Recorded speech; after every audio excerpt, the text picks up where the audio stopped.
On November 10, 1975, the Great Lakes witnessed one of maritime history's most haunting tragedies. The SS Edmund Fitzgerald, a massive carrier stretching 729 feet long, vanished beneath the icy waters of Lake Superior during a fierce storm.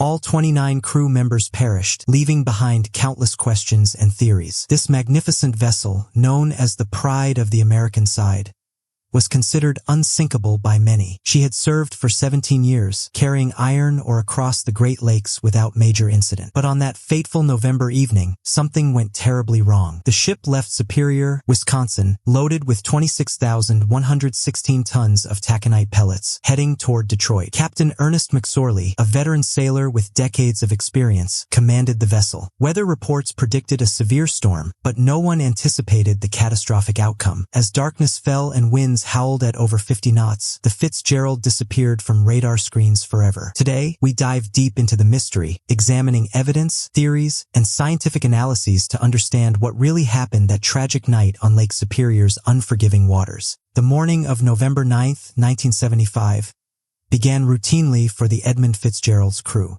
Weather forecasts warned of an approaching storm system, but Great Lakes sailors were accustomed to rough conditions. The National Weather Service had issued gale warnings, predicting winds up to 50 knots and waves reaching 15 feet. Captain McSorley made the decision to proceed, taking a northern route across Lake Superior to find shelter along the Canadian shore. Another freighter, the Arthur M.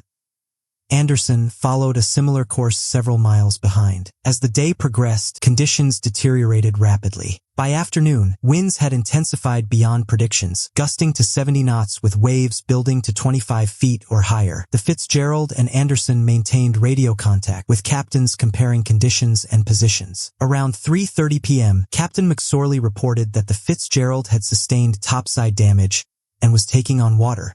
The ship had lost both radar systems, making navigation treacherous in the blinding snow and spray. Despite these problems, McSorley assured the Anderson that they had working pumps and were holding their own. Little did anyone know that within hours, the situation would become catastrophic. As evening approached on November 10th, communication between the Edmund Fitzgerald and Arthur M. Anderson became more critical. At 7:10 p.m., the Anderson's captain, Jesse Cooper, radioed the Fitzgerald to ask how they were managing. Captain McSorley's final words were chilling in their calmness. "We are holding our own." Those would be the last words ever heard from anyone aboard the Fitzgerald. Minutes later, the Anderson's crew noticed that the Fitzgerald had disappeared from their radar screen. Captain Cooper attempted repeated radio calls but received only silence. The massive freighter, with its 29-person crew, had simply vanished into the darkness and storm. The Anderson immediately began searching the area, but visibility was nearly zero in the howling blizzard. By morning, the Coast Guard had launched a full-scale search operation. Debris began washing ashore, life jackets, oars, lifeboats in pieces, but no survivors. The Fitzgerald had gone down so quickly that no distress call was ever transmitted, and no crew member had time to abandon ship. The wreck was later discovered in 530 feet of water, broken into two large sections. 3 days after the sinking, on November 14, 1975, a Navy plane using magnetic detection equipment located the wreck of the Edmund Fitzgerald. The ship rested on the lake bottom in 530 feet of water, approximately 17 miles from the entrance to Whitefish Bay. The vessel had broken into two large sections lying close together. The bow section was upright and relatively intact, while the stern section was severely damaged and inverted. In subsequent years, multiple expeditions explored the wreck using underwater photography and remotely operated vehicles. These investigations revealed haunting details. The pilot house was torn away, cargo hatches were missing or damaged, and the midsection showed catastrophic structural failure. The ship's bell was recovered in 1995 and now serves as a memorial to the lost crew. Underwater footage showed personal effects scattered across the debris field: work boots, hard hats, and tools that once belonged to the 29 men who went down with their ship. The wreck site is now considered a protected maritime grave, and diving on it is illegal without special permission. These underwater investigations provided crucial evidence for determining what caused the disaster. One of the most widely discussed theories involves a phenomenon known as Three Sisters, a sequence of three massive waves that strike in rapid succession. On Lake Superior during severe storms, waves can combine and reinforce each other, creating rogues significantly larger than surrounding seas. Witnesses reported waves exceeding 30 feet during the November 10th storm. If the Fitzgerald encountered a series of these massive waves while already damaged and riding low in the water, the forces could have been overwhelming. The first wave might have crashed over the deck, adding tons of water weight.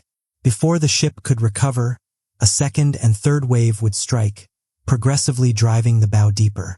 With the ship already taking on water from earlier damage, additional flooding from waves washing over the deck could have exceeded the pump's capacity. Computer models have demonstrated that if the Fitzgerald was riding low due to water in the cargo hold, waves of sufficient size striking the deck could create a cascading failure. Each wave would drive the bow lower, allowing subsequent waves to hit with greater force, ultimately pushing the ship past its point of no return in a matter of seconds. Another prominent theory suggests that the Edmund Fitzgerald suffered catastrophic structural failure.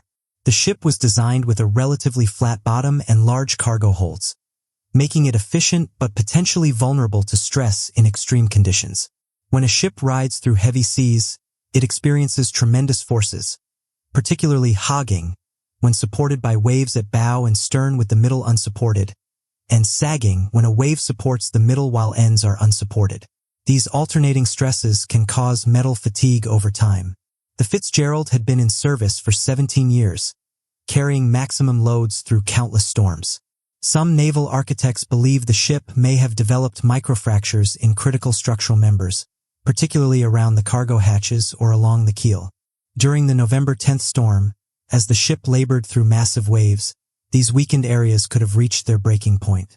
Evidence supporting this theory includes the way the wreck broke. The midsection shows signs of catastrophic failure, suggesting the ship may have literally broken apart on the surface before sinking.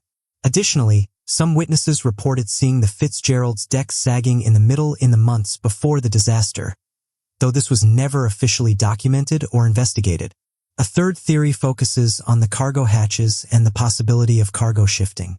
The Fitzgerald carried 26,116 tons of taconite pellets in her cargo hold. These hatches were secured with clamps, but investigators later questioned whether they were adequately weathertight for the extreme conditions encountered. Captain McSorley reported taking on water and sustaining topside damage.